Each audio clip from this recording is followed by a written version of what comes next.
سلام الله عليكم. نصيحة إلى العلويين في سوريا. نصيحة يعني قد ربما تسمعها، يعني لا تسمعها من شخص قريب منك، لكن قد تسمعها من شخص بعيد، من واحد يمني في أمريكا. خذها مني أنا نصيحة.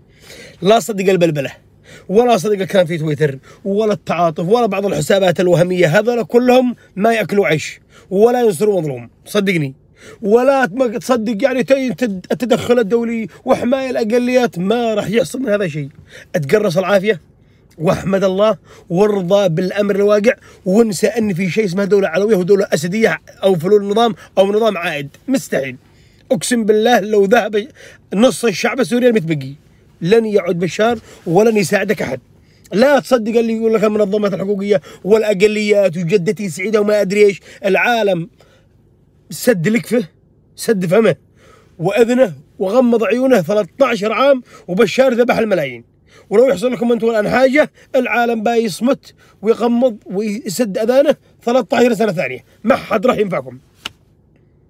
فعيشوا في سوريا الجديدة واندمجوا مع الناس، وانسوا أحلام الأسد أو نحرق البلد والدولة العلوية. وإحنا انسى، خلاص انتهى وقت الدولة العلوية والدولة الأسدية، خلاص لا عاد تحلم. أقسم بالله لو تنطبق السماوات على الأرض أو يخرج جميع من ماتوا على هذا المعمورة من يصرخوا معكم، لن يعاد ما كان لكم. هذا خذها بصراحة. شاركوا في سوريا الجديد، ابنوها وتقرصوا العافية وصلوا على رسول الله، وما تمكنوا وجع راس في تويتر وصياح وحقوق وما حقوق. حقوق ايش؟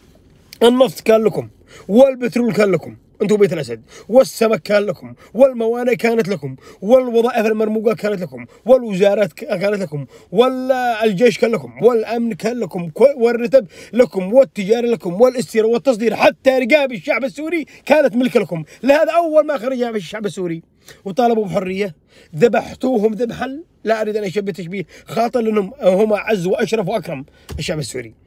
تمام، كنتوا تروهم انه هؤلاء عبيد لكم، تخرج على العلويه ولاك وذبحته وكهربته ودفنته حي. فتقرصوا العافيه.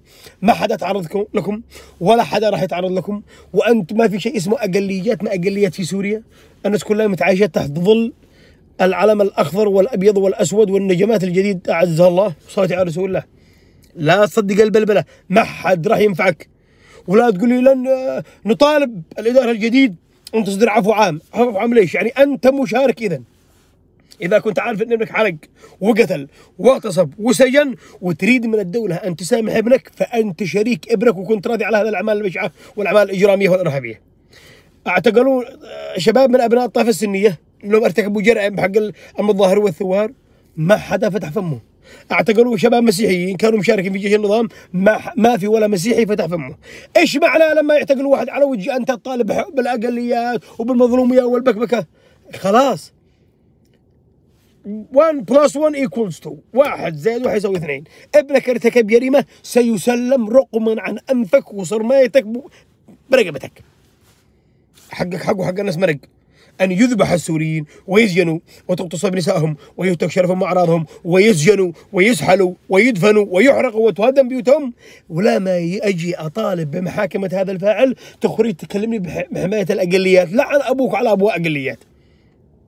إن كنت فعلا تنتمي إلى هذه الأرض وتهمك سوريا وشعب سوريا، فيجب عليك أن تخرج وتقول محاكمة المجرمين من سنة، من مسيحيين، من دروز، من علوية، من غيرهم ما فيها.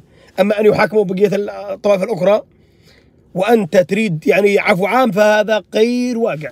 لن تنفعك أحد. خذها نصيحة، لا غدا تسمعها أو لا تسمعها، والله ما لا تنفعك إيران ولا ينفعك أحد. سوريا أصبحت الآن خالية، لا موجودة إيران ولا موجودة غيرها. وصلوا على رسول الله وارزح دومان وتقرص العافية واحمد الله، وضع يدك بيد السلطة هذه الجديدة. لن تخسروا إلا أولادكم، ولن تخسروا إلا بيوتكم، ولن تهجروا إلا أنتم. شوف السوريين لحد الآن ما زالت الخيام مرمية في لبنان، مرمية في تركيا، مرمية في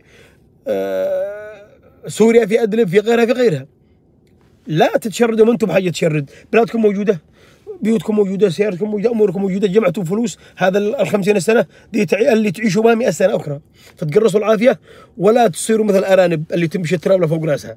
فهذا النصيحة بس، صلوا على رسول الله واطرحوا يدكم بيد العملية إدارة العمليات والحكومة الجديد، وكل من تورطت يده يتم تسليمه ومحاكمته مثل السني، مثل الدرزي، مثل المسيحي، وصلاة على رسول الله. لا الفوقية والتعليق على الآخر أنه عادي لو تسلموا أبناء السنة وأبناء الدروز وأبناء المسيحيين وغيرهم وغيرهم، احنا لن نسلم أبنائنا. الفوقية هذا انتهت.